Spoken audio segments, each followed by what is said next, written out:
anyone has any questions about the Rebbe, Noson, Breslov, what it's all about, whatever.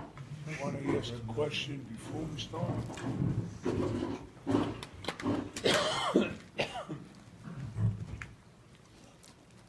Was Rebbe Noson Paul Yeshua?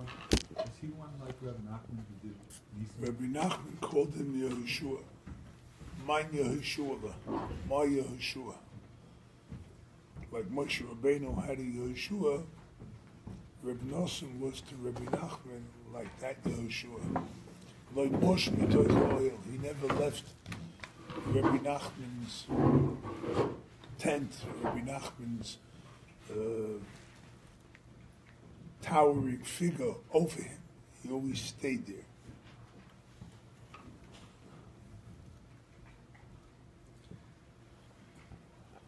That's how he became Reb Noson, a towering figure unto himself, because he stayed with Rebbe Nachman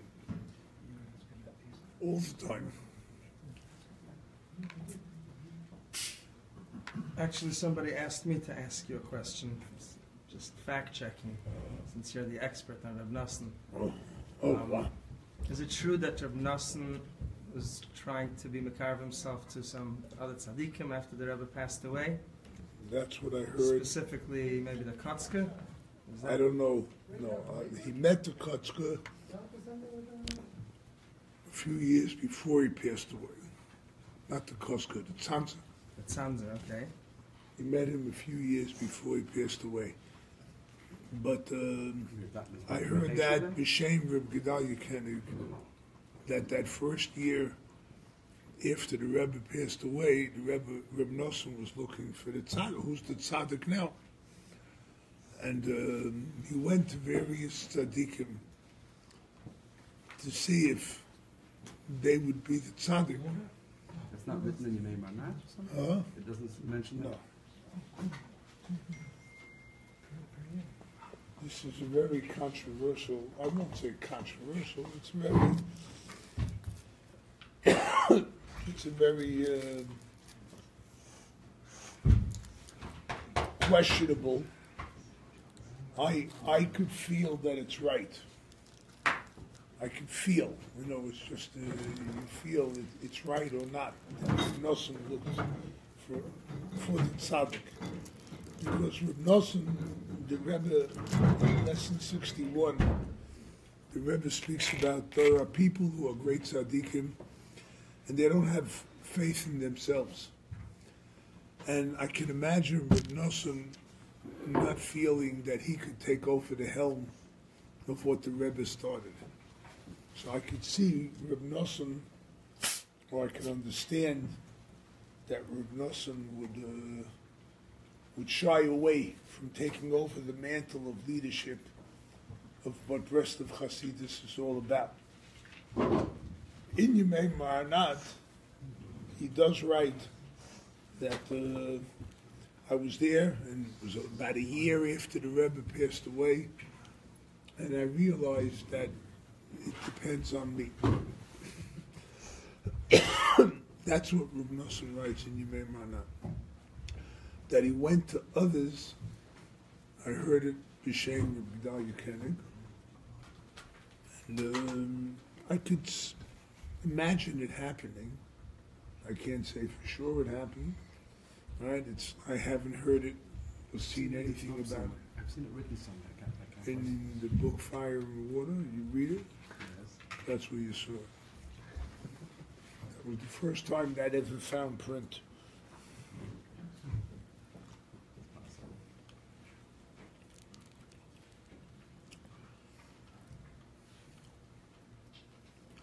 I didn't bring my bow tie. You're excused. Just because you came here the first or second Shabbos. Yeah. You have a special waiver. I have a little bit of that. Did Reb Nachman want Reb Noson to set it up the way he did, meaning that there would be no real quote Rebbe, and that in the future there would only be Reb Nachman? Reb Noson Well, Rabbi Nachman kind of gave smicha, not the smicha that we know it today, but he crowned Rabbi Noson as his Talmud to carry on the torch. Shalom, yes. Well, I didn't get him up. Coming soon. Oh. Not me, but Shimmy told me something. I saw him Shabbos. Sometimes I have to tell they hear it first. It's all right. In 1974, I went to Uman. The trip was the way it was. When I came back, people told me stories of what I did and how I snuck in and how I did millions of things. They told me things that I never heard of. So don't worry about it. You're not the first.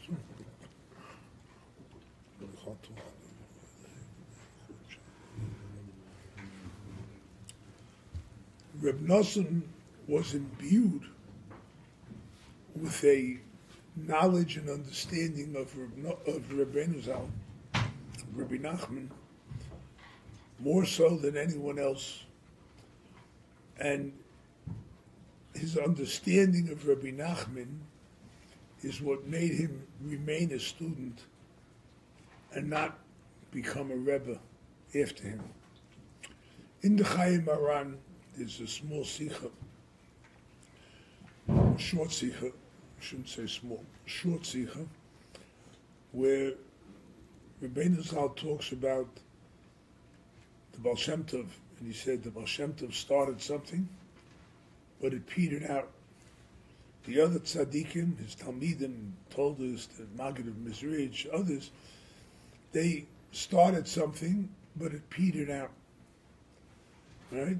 I want to make something that will continue. That my Talmidim should make more Talmidim. And their Talmidim should make other Talmidim. Right? Notice, this was Nachman Borstein pointed out in a lecture once.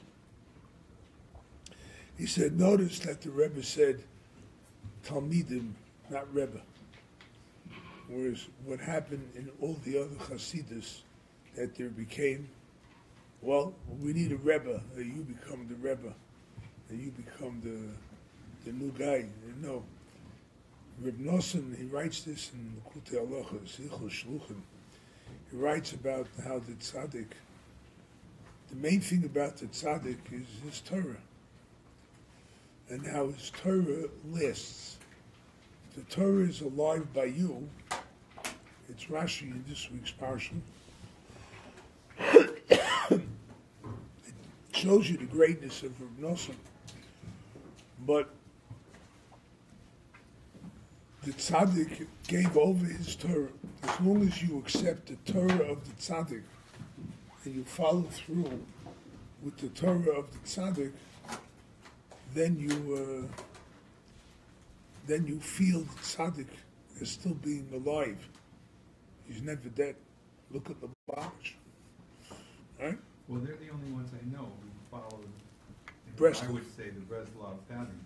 Right. That's the only Hasidus that I know. Maybe there's others, but in several hundred years, it's the only one I'm aware of. The others are getting a wind of it because the Rebbe passes away. Take a look at Bobov. You know, the kids are fighting over who's in charge. Told us Sarah has it. Whatnot. Eventually, they'll all get to that understanding. Right? They all have money. They all have a reason to fight. Huh? They all have money. They have a reason to fight. The rest of them have no money. There's nothing to fight over. There's enough fighting going on without the money.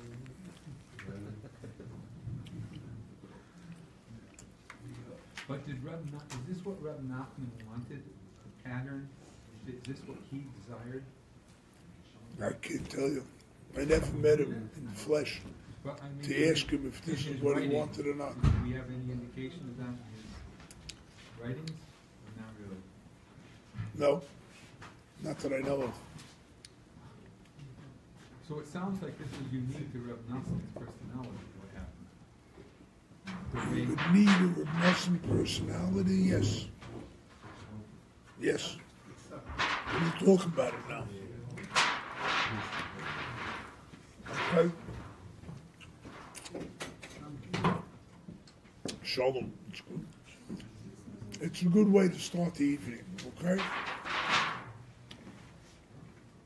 If anyone is familiar with this week's Parsha, it's a very interesting Rashi based on the Gemara and Tainus. Vayesov Yaakov Raglav El Hamita. Yaakov gathered his feet onto his bed.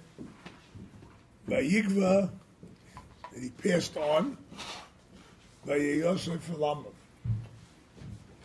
Then he was gathered unto his soul was gathered on.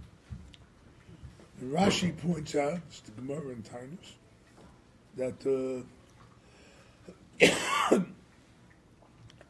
Misa lo nemar boy doesn't say Yaakov Avinu died. Right? V'yamru Rabbeinu Yaakov Avinu lo mes. Yaakov Avinu did not die. Okay? Now the Gemara asks, but they eulogized him, they embalmed him, and they buried him. What do you mean he didn't die?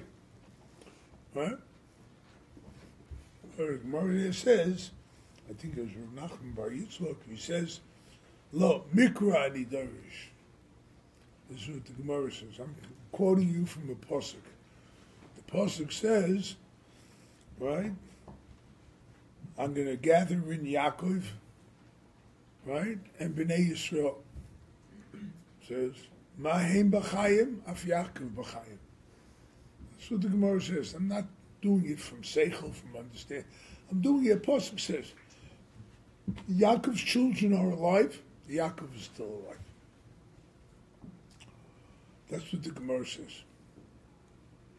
The Zoya says the same thing. Yaakov Avinu lo mes.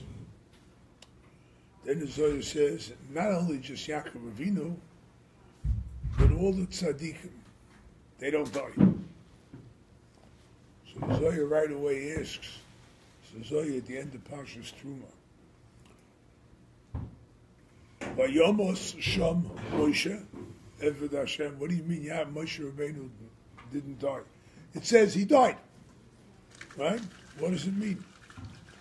Zoya answers, Misitra Dilon. From our side, it's considered as if he died.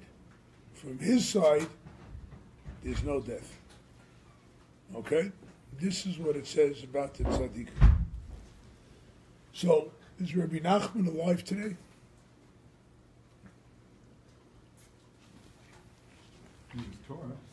Oh, He's alive through his Torah. he's alive through his Torah, but he's alive. Or is he dead?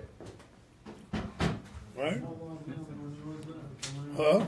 More alive now than when he was alive. Well, he's more well known now. Oh, yes. Okay. So let's take Reb Noson. Reb Noson is Moridik in this. And he brings the Rashi at the end of Parshas Vayelach. Moshe Rabbeinu says to Klal Yisrael, Ki yadati, achrei moisi, ki hashches tashchisun. After I die, you're all going to go off the path. Rashi quotes the Medrash. I'm saying where Rashi says it to make it easier for you to look it up if you want. You don't have to go looking through all the Medrash. But the Medrash says, what do you mean, Acharei Moisi, after I die? The Pasuk says, the people served Hashem Kol Yimei Yehoshua, Yavod Ha'omes Hashem Kol Yimei Yehoshua, V'chol Yimei Askenim, Hashem Ha'arichu Yomim Acharei Yehoshua. So for a couple of generations, the people did not go off the path. What did Moshe Rabbeinu mean by saying, after I die, you're going to go off the path? Right? Says Rashi, calls man shetalmidoi shalodim kayam, as long as the student of a talmid, of a tzaddik is alive, it's considered as if that tzaddik is alive. Right? Clear? Any questions on that? Yeshua and the Zkanim, Reb Noson says, take a look. What is the real value of a tzaddik? You can go see him in the flesh, nice. You can go ask from him advice, nice. Right? You can go eat his shirayim at a tish, nice. But is that what the tzaddik is there for? Or the tzaddik is to teach you how to serve Hashem. How to use your strengths and power to serve Hashem. So that the main part of the tzaddik is the teachings of the tzaddik, the Torah of the tzaddik. That is the most important thing of the tzaddik. And when his teachers live on, the tzaddik lives on. If we fulfill the Torah, so the Rebbeinu Zal is very alive, very much so. Same thing with all the tzaddikim. The Beis Yosef, he wrote a Shulchan Aruch, there's a Gemara, says the Roman emperor said to Rabbi Yeshua, I'm bigger than Moshe Rabbeinu. He says, why? Because he's dead, I'm alive. Rabbi Yeshua says to them, could you decree that nobody lights a fire for 3 days? He says, yeah. He decreed nobody could light a fire in the city of Rome for 3 days. That evening, Rabbi Yeshua takes him up on a mountainside, and he sees smoke coming out of someone's house. So he goes down to the house. He says, you deserve the death penalty. I, as king, decreed that nobody should light a fire. And hey, you lit the fire. He says, what can I do? My wife is very sick. She needs hot water. And if I didn't cook the water, so she'd be dead. So I had to light the fire. Rabbi Yeshua says to him, you made a decree. One day, people couldn't stand with that decree. They violated your decree. Moshe Rabbeinu decreed, don't light a fire on Shabbos a few thousand years ago, and nobody lights a fire. The tzaddik is alive. Reb Noson understood that. Reb Noson's greatness in the Avnei Basel, it's brought, that Rabbi Nachman had some very, very great tzaddikim. Rabbi Yudel was older than him, and he was a Mekubal when he came to Rabbi Nachman. And others were like that. Others, Rabbi Yudel was his name. Rabbi Yudel of Medvedega. And there were others like Rabbi Yudel who were older than Rabbi Nachman, and they came to be students of Rabbi Nachman. And they could have been maybe rebbes unto themselves. But what's written there in the Avnei Basel is that these tzaddikim, who are Rabbi Nachman's students, Rabbi Nachman is a great, he's my Rebbe, but they retained a little bit of their own understanding of how to serve Hashem. Rabbi Noson, when he became a Talmud, says, here's somebody who's so great, I am nothing. He put aside his entire learning, his entire understanding, and with that, he was able to receive more of Rabbi Nachman than anyone else.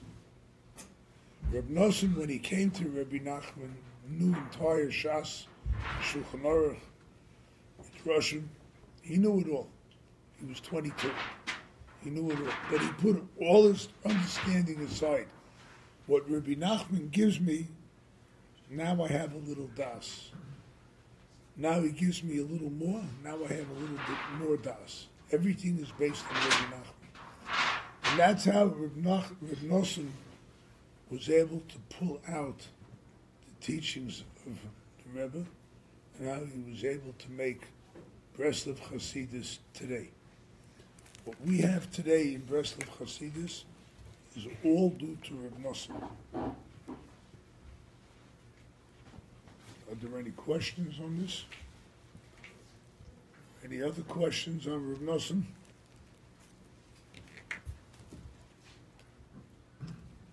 Why is it that Huh? why is it when Why is it? I have a hearing loss. why is it I should be wearing my hearing aids, but I'm not. Okay, go ahead. why is it that when a Muslim says something, it's considered as Breslov? He was not a Mechem himself. No, So why is it every word that he said considered as Breslov? because what he took from Rabbi Nachman, whatever he had himself, was all due to Rabbi Nachman. It's all like an extension of Rabbi Nachman. It's the tzaddik who taught and the student who learned. But what is the learning of the student if not the tzaddik? Okay? When Yeshua got up to speak after Moshe Rabbeinu passed away, everybody knew that whatever Yeshua is saying came from Moshe Rabbeinu. They never questioned it. They never questioned Yeshua. Is this what Moshe Rabbeinu said? Is this what he wanted? That never happened. You also have it in Gemara, in a sense. But the Gemara is in Yevomas, or a few other places. Gemara says that somebody once said a halacha and didn't mention Rabbi Yochanan, the Rebbe, the master of the Shmuel. And Rabbi Yochanan was very angry. Was ikbid. He says, why was he makbid? Because you're supposed to say something over a Shmuel in somebody else's name, and it's of Dovinus Bekeva. Right? So one of his Talmidim said, but everybody knows whatever he says is in your name anyway. Right? It's all you. With that, he was placated. It's Gemara Yevamos, right? It's Tzadik Vov, if you want to check it out. Okay? So there, why everything Reb Noson says is Rabbi Nachman, that's Breslov. It is Breslov.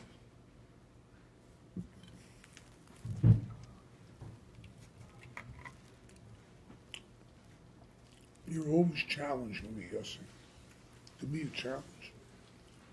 Rabbi Rieti's here. I'll leave it for him. Yes.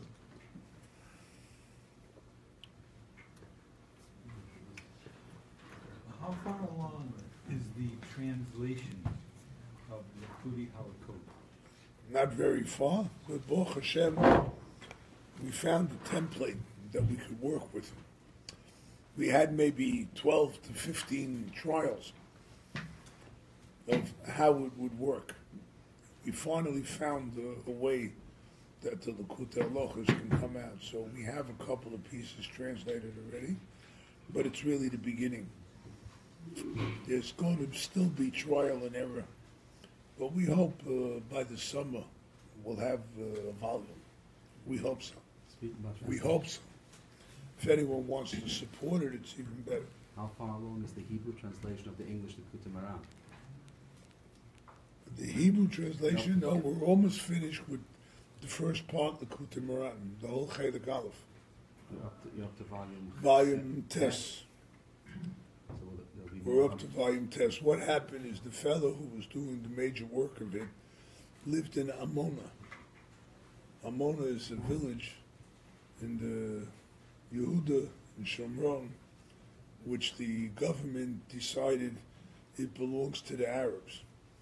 So they threw everybody out of the village of Amona, and he was forced. Right after that, his wife broke her pelvis, so she couldn't work or move for a few months. So we've had a lot of manias and whatever. It's something that we are used to. We in Breslov research. We understand that we have a major enemy that tries to stop us from doing our work. His name is Satan. And we're dealing with the top general, right? And we've had this many times before in our nearly 40-year history of bringing out the Rebbe's Sfarim. I should write a book. I'm not going to, but I should write a book on all the manias that we had, right? We brought this book to press, the printing press broke, right? We brought this back, finally we got it printed, the bindery broke, and or the sewing machine broke, or the this broke, or the that broke, or one after the other. Something that we're used to, right? And because we're now finishing the first part, the Kuta Moran, it's a bigger opposition, so... That would be which volume? Volume test. Test, final finish. 9. The last will be three more volumes, we're hoping. To complete the whole thing. Right? But again, you have to have people who could work. The guy is a good worker. He does the job right. The Hebrew is correct. Things work properly. So we're going to stay with him. But we have to work with him too. Like he has to work with us. We have to work with him.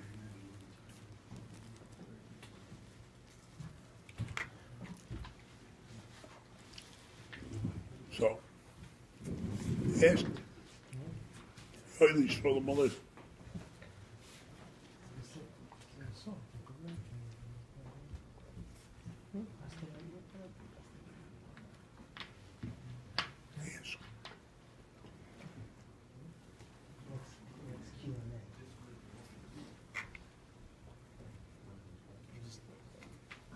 This week, on one of the groups, they've been passing around the picture, which is just very inspiring every time you think about it. What Reb Noson's specialty was, there's a little video going around of what was said to be one of Reb Noson's watches, like a chain watch, one of these clocks given to him by his Talmud. It says Isaac, Remember, I never saw the picture. So. But maybe tell us a little bit how he utilized every second of his life. I mean, I know that was his specialty. Tov Kif Tzadik Tes, yeah, it was given to him in Shnas Tov Kif Tzadik Tes. Could be. I don't know the story, so I can't tell you. No, not the story about that particular clock, just the whole... The Rebbe Reb Zusha of Anapoli, one of the greatest tzaddikim that ever lived, said, I am prepared to give an accounting before Hashem for every single day of my life. I'm prepared, except for a day of travel, except for a day when he traveled. Because in travel, as I know, nothing ever goes the way you expect it to go. Whatever. Reb Noson said, when he heard that statement from Reb Zusha, he says, I am prepared to give an accounting for my life, even on a day of travel. Even for a day of travel. The Shach, Shulchan Aruch, the Shach was awesome. He wrote a tremendous amount, and he was 42 when he passed away. So it's not as if he had 60, 70 years to write. He was 42. And he wrote a tremendous amount, and they asked how was he able to write that amount. He said because he had hashba'as hakulmus, the pen, the quill that he used, right? And remember, in those days they didn't have a computer or even a ballpoint pen or even a pen with ink. They used to have a quill to dip into the inkwell every few letters in order to be able to write. And the Shach said that he had hashba'as hakulmus. He made the quill, he took it with an oath, a shvua, that it should move. So he was able to write quickly and whatnot. Reb Noson said, if you ask how I was able to do what I did, it's It's because I guarded every second of my life. Every second was dear to me, and I made sure that I utilized it. Every second. Reb Noson, when he came to the Rebbe, realized that life is very precious, and he took upon himself never to sleep more than 4 hours a night. Never to sleep more than 4 hours a night. And he did whatever he could. There were nights he stayed up all day. The Cherina Rav writes in the Akdama to Olam V'Trufa, Reb Noson's letters. He said, if anyone ever saw the way Reb Noson davened in the morning, you would think that all his energy was put into davening.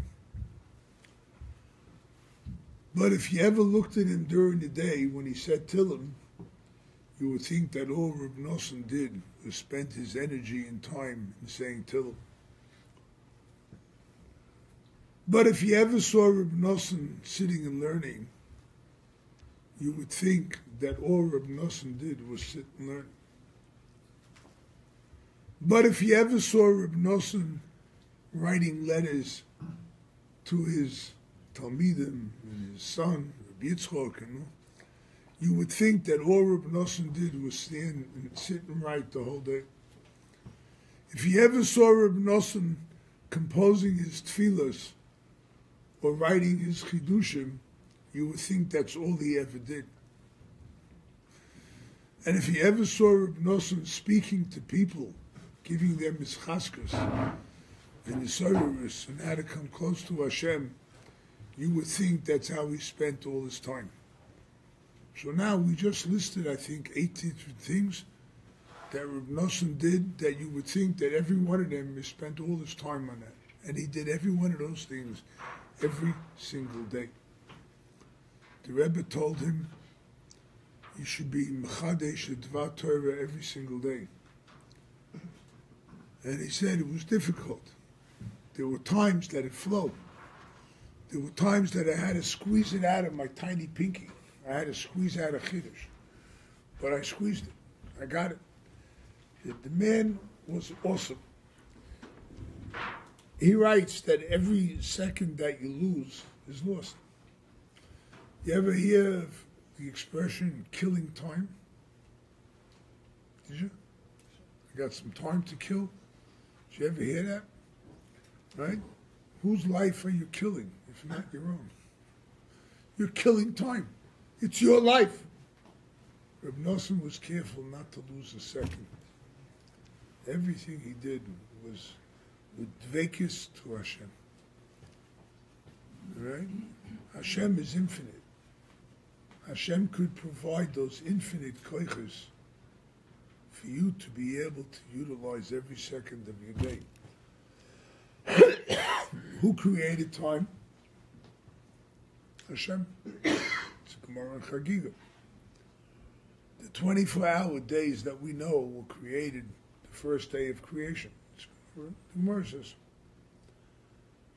So that time is from Hashem. If you realize that blessing that we have of the time that comes to us from Hashem, then we know that we have tremendous koiches and we can really accomplish a tremendous amount every single day. That was Reb Noson. Right? That was Reb Noson. Right? I know when I wrote Through Fire and Water, so I had to write the book. It's a biography. When I did it, I felt I was living with Reb Noson every single day, because I was. I mean, I had to take the subject, which was Reb Noson, and put it down on paper and work it out that it's right and this is correct and this is, it has a source and whatnot. So I did all that. And the days that I worked on the book, I was there in the office quite early, and I worked through the day. And I didn't go home. I didn't go out of the office except for davening or whatever. I would take a bite maybe, but I wrote the whole day. The only reason I went home at night was because I couldn't focus on the screen anymore. Everything was blurry. So I went home to sleep. I slept. I came back in the morning. It was like when you're living with Reb Noson, you can't waste time. Yeah. The book was written in 4 months. Wow. Right? From when I started writing the book till I finished, 4 months. You can't waste time with Reb Noson. You can't. It's automatic. Right? Imagine the research leading up to those 4 months. That took a year. That took a year. I would do it on my travels, not during what I was working on, but when I would be on a plane or a train or wherever I was, I would have one of the Sfarim with me, and I would highlight, this belongs in a biography, this belongs... Baruch Hashem. The book finally came out. Baruch Hashem. It's in English, in Hebrew, in Spanish, French, and we just completed the translation into Russian. And what we need are two things. One is financing for the balance of it, but also we need the time to the editing and moving the book. But it's ready to come out. You know, maybe a year in the French and Spanish is published already? Yeah. What was the biggest Nisayon that Noson had? You remember there were quite a few of them. What was it? What was the biggest nisayon of Reb Noson? It's hard to say. There were quite a few. Quite a few. One of them would certainly be in the beginning of his kavos to the Rebbe. Reb Noson was born into a Litvische family, a Misnagid family.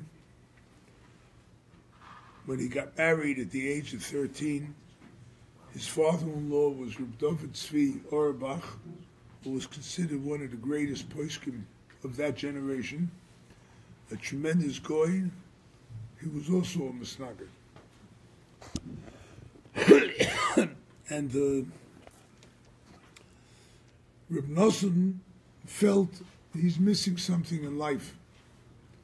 So he started looking and searching, and he went to various Hasidim, various Rebbes, various Tzaddikim. And the Batitchev Rav was one of them. He saw Talmidim of the Rebbe Reb Zusha, that he saw they made a bracha with such kavanah. He says, how do you get that kavanah? Right? That was Reb Noson. He was jealous that they had this kavanah and this feeling of the Rebbe, of their Rebbe, of Hashem. Reb Mordcha of not Neschus. Reb Mordcha of Kremenitz was one of the very big tzaddikim. His father was a very close talmid of the Baal Shem Tov. And he started traveling to these Hasidim, to these Rebbes, to these tzaddikim. And he felt improvement. But it didn't speak to him that this is where my life, how I'll be able to change. The Rebbe, when his Talmidim came to him, they first came, the Rebbe said to them, confess. The Breslov were called the Vidanikas. Confess before me. So they were a joke by all the other tzaddikim, by all the other Hasidim. And when Reb Noson came to the Rebbe, and became a Breslov, now Reb David Tzvi, who's one of the greatest tzaddikim in the generation, has to live with a son-in-law, Vidanika, a confessor, Breslov, what's going on here? It was very hard for him. And he had a lot of opposition. Eventually, his father threw him out of the house. Threw him literally. In those days, no, his father. His father was also a Musnagid. In those days, you got married, you lived in your parents' house or your in-laws' house. Right? He lived in his parents' house. His father was wealthy. He had room for him. Everything was fine. His wife was demanding a divorce. And his father-in-law was passing through. Reb Noson was already kicked out of the house. And his wife was demanding a divorce because she didn't marry a chosson. She married a Musnagid. Right? But you see, there's a drop of emes by everybody. Sometimes you even realize it. Winston Churchill used to say that everybody stumbles over the truth. 98% of the people pick themselves up and keep on going. Yeah? Even the Goy said something like that. The Kramer says, Chochma b'goyim tam. So that was, his father-in-law came to town, to Nemerov, where Reb Noson was, because he was the chief rabbi of that whole area. So he passed through the town. And his wife Reb Noson's wife complained. What do I do with a husband like this? So he asked her, is he still learning? Because Hasidim didn't learn in those days, right? Is he still learning? She answered, he learns double, treble what he used to learn before. Reb David Tzvi, Zechron of the Rocha, heard that, and he said, by such a husband, you want parnasa? You should sit in the marketplace and sell salt, but bring him parnasa so he can sit and learn more. And that's how some of the machlokas went down. Reb Noson stayed during that period at his grandfather's house. Eventually, his father made a certain kind of parnasa where Reb Noson would have money for it. And Reb Noson lived on that for about 8 years until his father's business went bankrupt. But that was one of the biggest nisyonos. He came to the Rebbe again and again and again. The Rebbe said to him, to you we have to say, Shalom Aleichem Tzeichem L'Shalom. He says, as soon as you come, you better get home because there's trouble, you know. Sorry. So that was Reb Noson's early year or two when he was by the Rebbe. Very, very big nisayon. But I don't know if that was his biggest nisayon. He went through, call it a living hell, when he went through the years of oppression, Yemei Atlois. Reb Noson went through 4 years of terrible oppression from the different Hasidim, especially the Savannah Rebbe at that time. But they wanted to kill Reb Noson. They hired someone to kill him. He killed a different Reb Noson in town. But he did kill somebody else who was named Noson. They tried to get the authorities to banish Reb Noson to Siberia. And they did a lot of other things like that. Reb Noson still remained steadfast in his work and the Rebbe's thing. Reb Noson said, in a way, it's a shame we don't have any money. If I had 10,000 rubles, I would buy up the government and these guys would not touch me. But he didn't have it.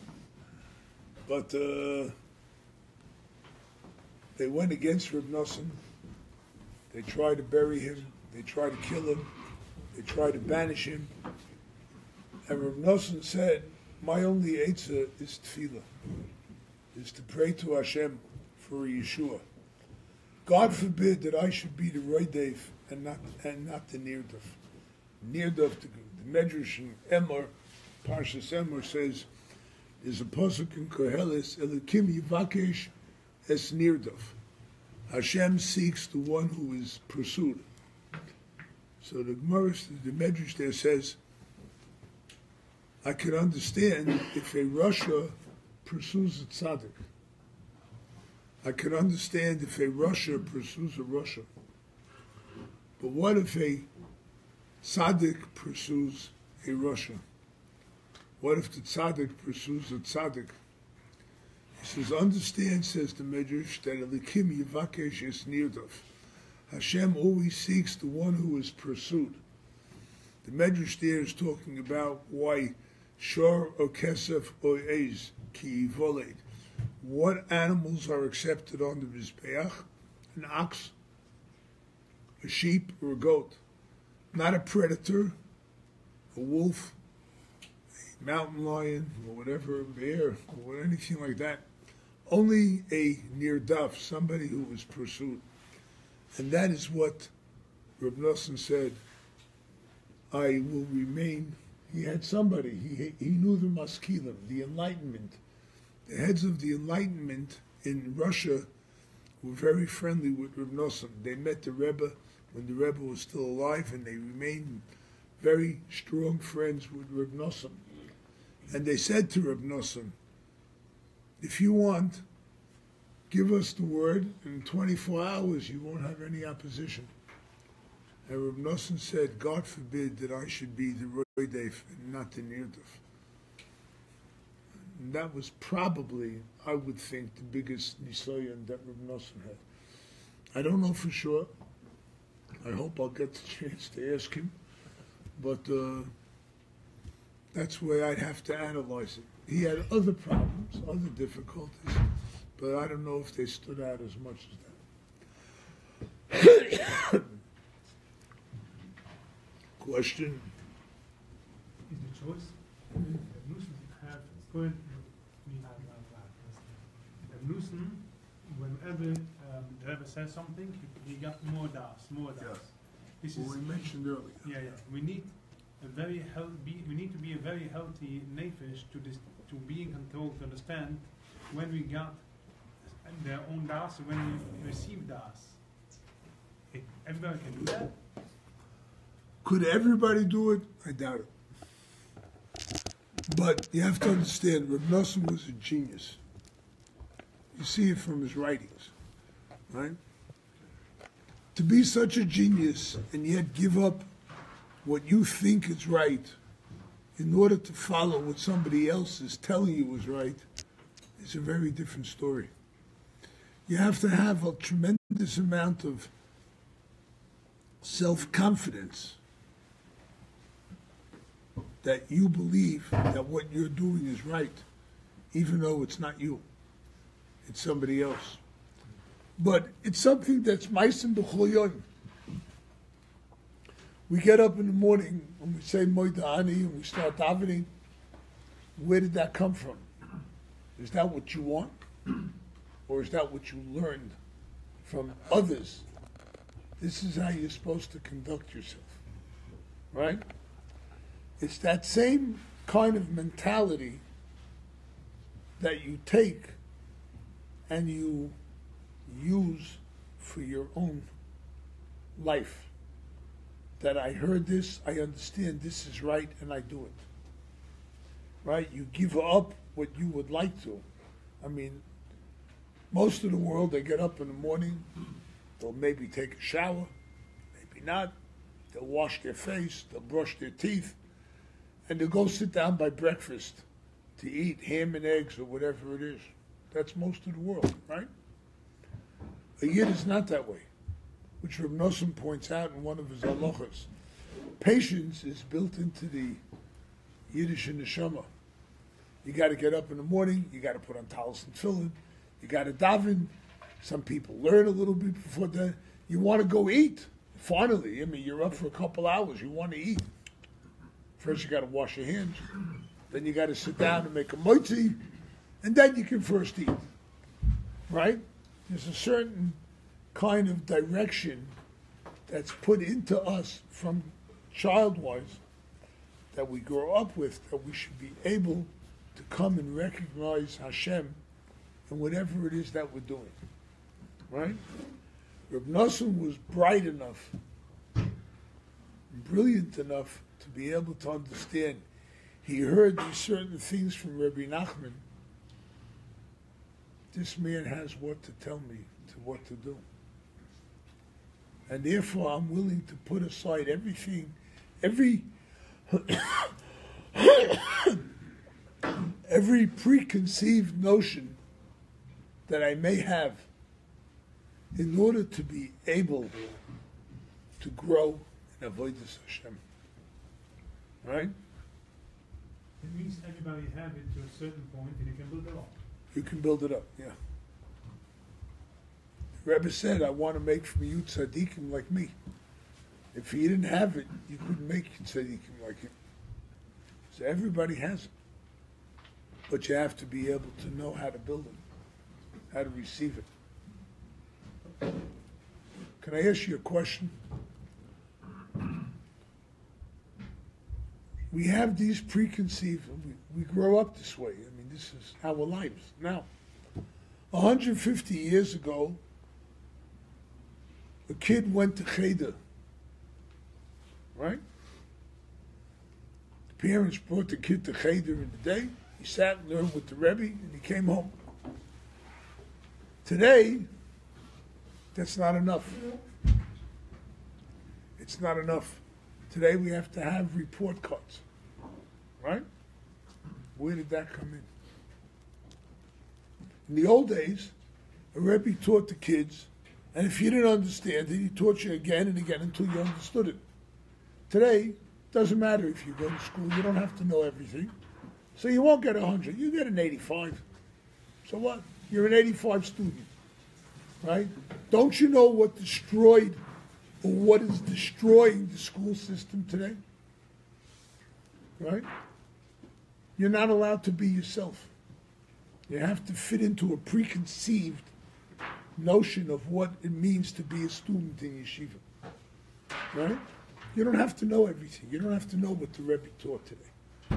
Right? So you'll be a 90%, a 92%, an 86%. What difference does it make? But there's a preconceived notion when we go, we have children, we send them to school. Where does that come into Yiddishkeit? Right? Right? If we would all rebel, right, maybe there won't be yeshivas or schools, but the kids would learn. The kids would learn. They'd come out of yeshiva knowing something. Right? Now, you can publicize that in the Muncie Times that I said that. I'm not worried about my reputation some other time. I'm not worried about it. But think about it. There's preconceived notions that this is the way it works. No, it's not the way it works. It's not. It's not. Reb Noson was smart enough to understand that he was 22 years old. Boki and Shas and Poiskin. Right? There's something missing in my life, and it's got to be filled. And then you wouldn't have so many kids going off the derech. You wouldn't have all the problems that you have with drugs and alcohol and other things. I was at a wedding once. There's two. It was a Litvish wedding, so whatever.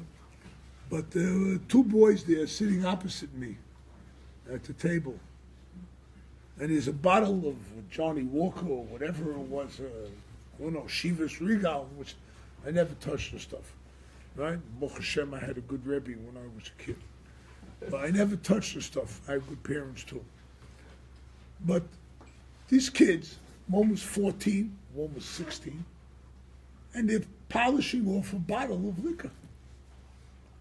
Mishoma kozois.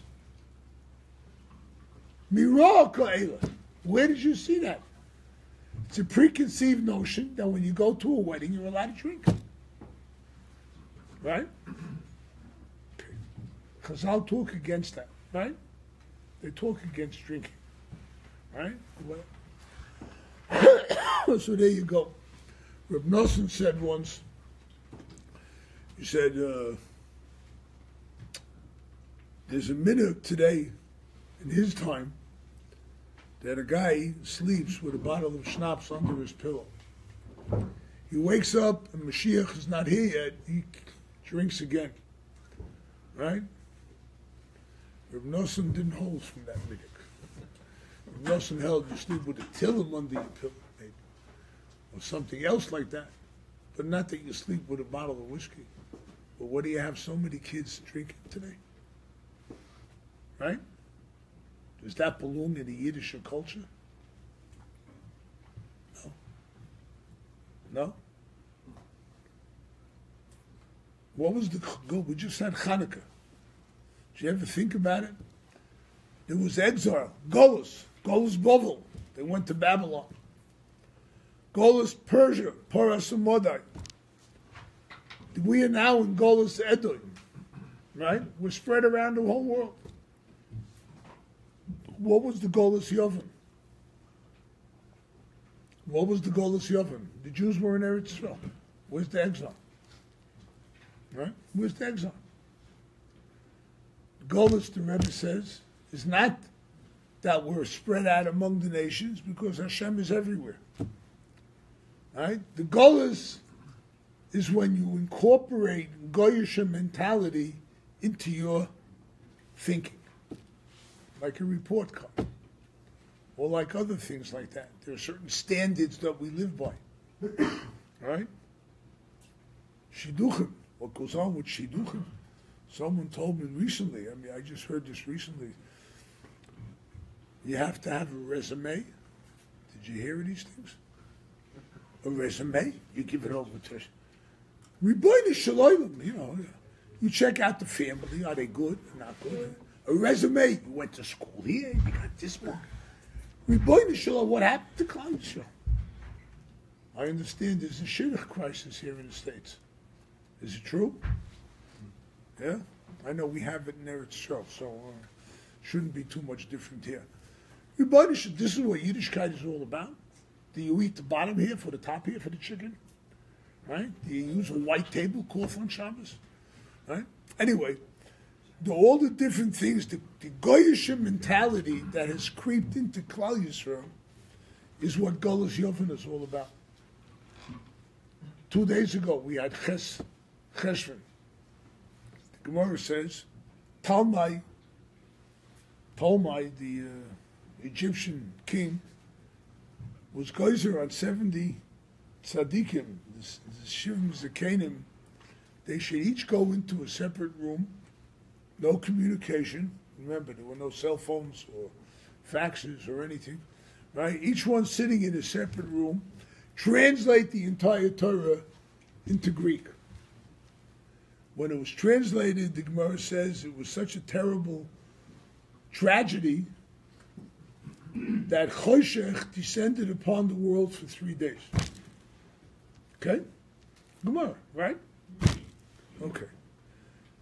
If you learn Chumash Rashi, in the beginning of Parshas Devarim, right in the beginning, Vayichtav Moshe es HaTorah bar heitev.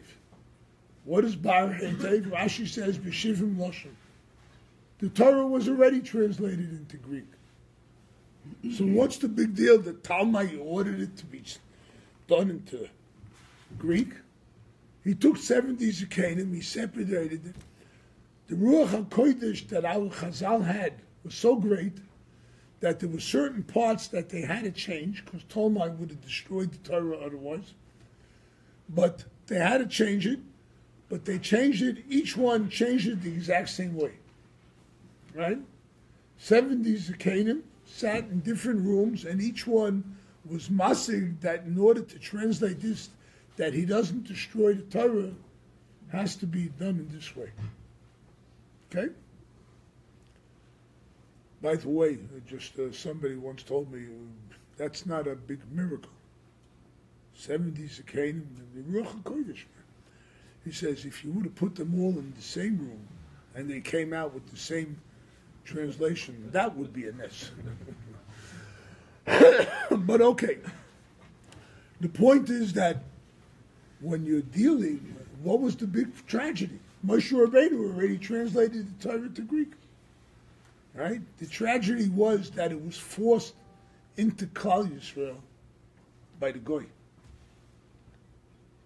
The Goy took the Torah, he says, you will translate it so that I approve of it.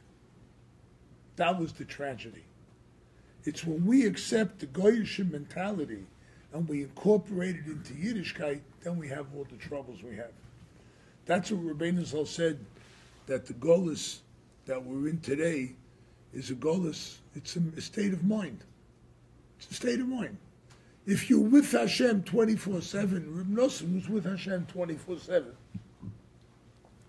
The Baal Shem HaKodesh, the Rebbe, they were with Hashem 24/7. Yeah, they lived in tzoros and whatnot. But Hashem was with them all the time. They recognized this is all Miyad Hashem.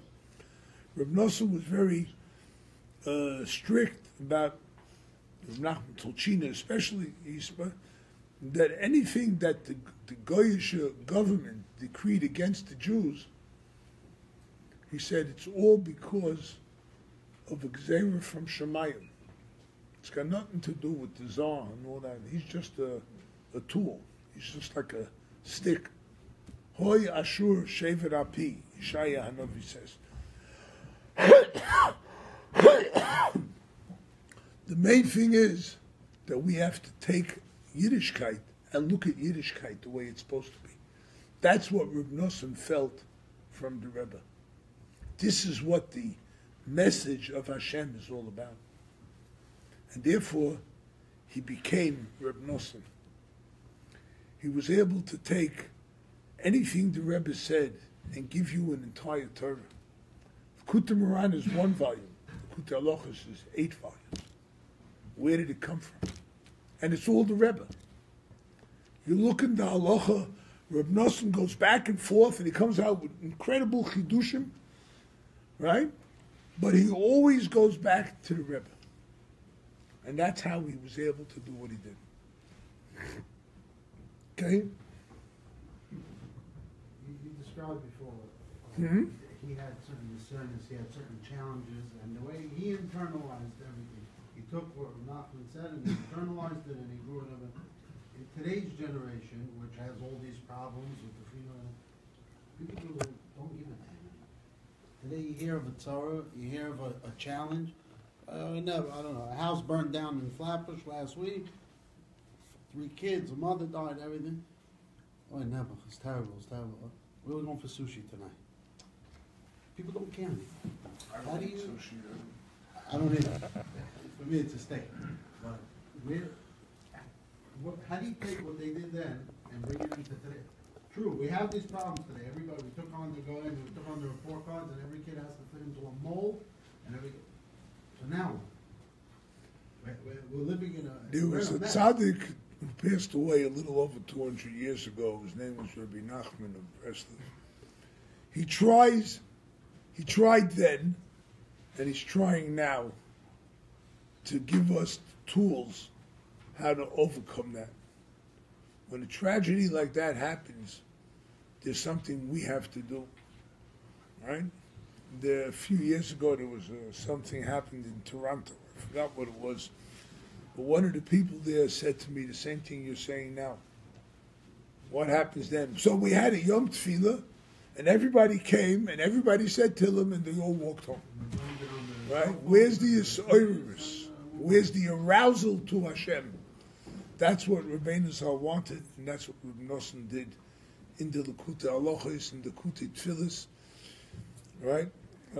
I have a couple of friends. We've talked about learning the Kutei Halachos. It's not easy. It's not that hard. Reb Noson's language is very easy to understand. It's very easy to follow. But among us, we discussed the fact, and I say fact, that if you sit with a Likutei Halachos for, let's say, a half hour, 45 minutes, right, and just concentrate on those pages that you just studied, you will find that you're in a different world. You're not part of this world. You're a different world. It takes you time to come back out of that state. Reb Noson brings you to such a moichen de gadlus that's incredible. Right? I'll give you a little different example from another side. Maybe it's nearly 40 years ago. Nobody here looks old enough to remember back 40 years. Most of you weren't even born then. But whatever. I taught in the yeshiva Dvar Yerushalayim. It's a yeshiva in Har Nof, Baal Tshuva. And I was mashgiach there at night. I used to give shiurim during the day, and I was mashgiach for the night seder. And boys would come over and talk to me about their problems and whatnot. One guy was there. He ran away from home because he came home one day from school and found his father hitting his mother with a hammer. You know, and there were a lot of guys like that. In those days, it was the beginning of the Baal Tshuva movement. There were other stories I can't tell you. You don't want to know from them. If you heard them, you'd flip out altogether. But, you know, you're a mashgiach, so you become a confidant, and people tell you some of the most miserable and disgusting and horrible things that happened in their lives. And you speak to the boys. Most of them didn't have such a terrible, but there were quite a few. There was one kid, his mother died in childbirth with his younger brother. He was 2 years old, so he never went out of the house. The father allowed it to happen. And he was like 25 years old.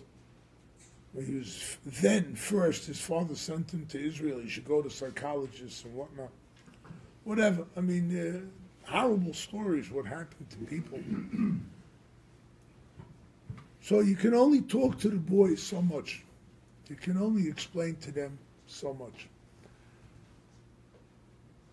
What I would do after a while of knowing this boy and knowing how far he can go, I would bring him over to the bookshelf in the Beis Medrash, and I'd show him a set of Likutei Halachos.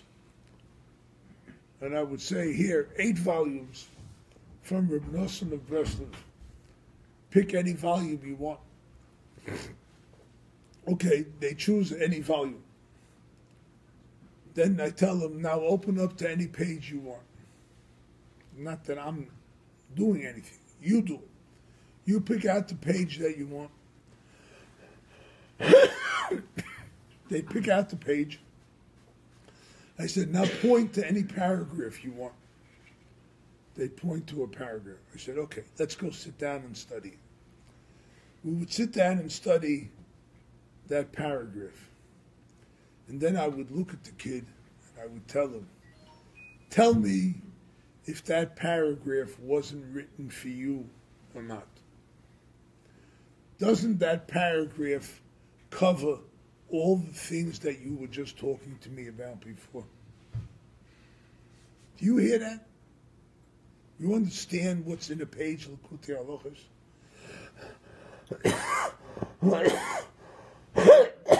I'm sorry. You understand, you know what's on a page of Likutei Halachos, that you can open up anywhere and you can find something that will talk to you and tell you how to get through this little problem. Isn't that amazing? Isn't that amazing? Try it. You'll like it. Try it. It'll work. You'll see. And I didn't do it only once. I did it several times with several of the boys. You didn't need it. But you may need it now, but you didn't need it. Anyway, whatever it is, these are things that Reb Noson did. The greatness of Reb Noson was because he set himself aside from whoever he was to become the student of the Rebbe. Look at that. Wow. Yeah, look at that. Look at this service. Everybody, you should have a big Yeshua for everything that you need. Amen. Look at that. Anyone here of Moshe Kramer, a big Breslov, and he's not related to me, so you don't have to worry. But he's one of the big leaders in the Breslov movement in Eretz Yisrael. We were talking once about illness, And we're talking of the powers of tea. Tea can really help anybody. Everybody uses tea. See, he said, tea is only good. It's only effective if you put a pill inside it. You have to put a pill inside the tea in order for it to become effective. Right? This is how a Breslov Chassid thinks. Because in Hebrew, how do you say tea? Tay, right? Tough and hay. And how do you say pill in Hebrew? Pill. Pei Yud Lamed. If you take Pei Yud Lamed and put it inside tough and hay, you have tefillah. That's how a Breslov Chassid thinks. And that's because of Reb Noson. Okay. Because of the Rebbe, naturally, but that's how we think. Right? Good, huh? Okay, now you can always drink tea.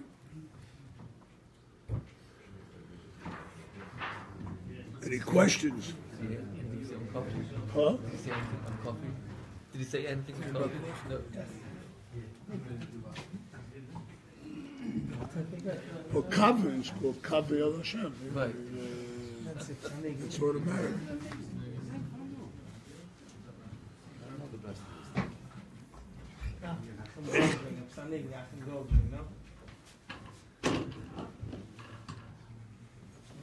Any questions? Anything about Reb We'll get Noson? you more questions. Just take a break. Have some tefillah. No, it's all right. I have it here.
There's quite a few that are just mind-boggling. Tefillin halacha hey. Tefillin? Halacha hey. Okay. Or matana halacha hey. Or orayv halacha gimel. Or Kvar Mayotzim and Achai Dalet. Or Ribis hey. These are long halachas. They're so powerful. I just want to start somewhere. I know the beginning is always the best place to start. I just want something to give a strong, ignition. Try Orev Halacha Gimel. It's Chosh Mishpach Chelik Zayin. Chosh Mishpach Chelik Aleph. I have to look it up. Alright? Chelik Gimel. Halacha Gimel. Okay. The laws of the Torah. Also, I wanted to know, my father wants to know if he could see you, Shia Rappar. Yeah, I don't know my schedule. Do you know where you're staying for Shabbos? Yes. I know Rabbi Berg, who passed away. Yeah. I'll be at that shul for Shabbos. Do you know are you staying by the Saffrons? Do you know which family? Is there any time or place tomorrow that he might be able to? Okay. Possible. Is there? Can you maybe reach you on the phone or something? Or I think I might have taken your number last time.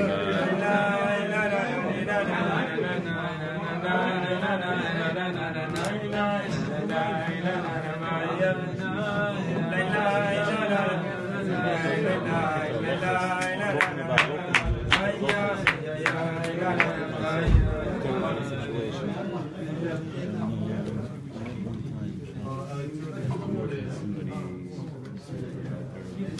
studied. It was only that Shabbos that after Mincha we went home to each other. She was at home because it was before Tisha. I was very broken. I was crying. Noson writes that people go home, they eat shwan on Shabbos, and they drink beer and they're all drunk, and then they come to shul and they embarrass people.